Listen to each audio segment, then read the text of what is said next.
Hey everybody, this is Dr. Julie Quinn here, and I wanted to show you how I gained access to the textbook reading. So if you go into reading and resources within Module 1, you'll find that you've got videos to watch and you've got text sort of all over the web.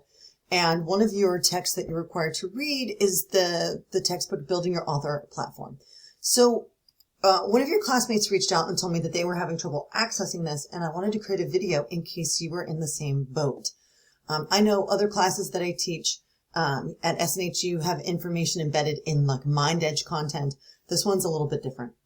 So if you go into ProQuest and you see that the page is blank, don't fear. Just go to click on eBook Central, and then when we type in the title, you just type in Build Your Author Platform. That's the name of our book. And we're looking for this ebook, right? So click search, and then you'll give it a moment. And then the book will appear, okay? So once the book appears, click on the title, and then you have all of your different options. You can read it online, and this is what wasn't opening. But what you can do instead, sorry, I'm having trouble with my mouse today too. What you can do instead is you can sort of skim through and look at what we wanted you to read, which is the introduction.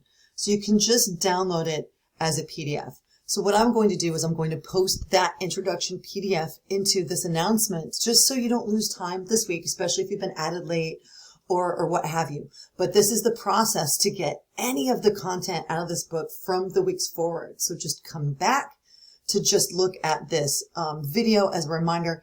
And note, I am in Firefox browser. I normally use Chrome, but for this class, for some reason, I've been using Firefox browser and it seems to work. If you're on a Mac and you're using Safari, maybe reaching out to the IT help desk or reaching out to the SNHU librarians. Probably librarians would be the best bet, and then the help desk if you cannot gain access to any of these texts. So I will help you with all of that. All you're going to do is reach out and let me know. I look forward to seeing you online.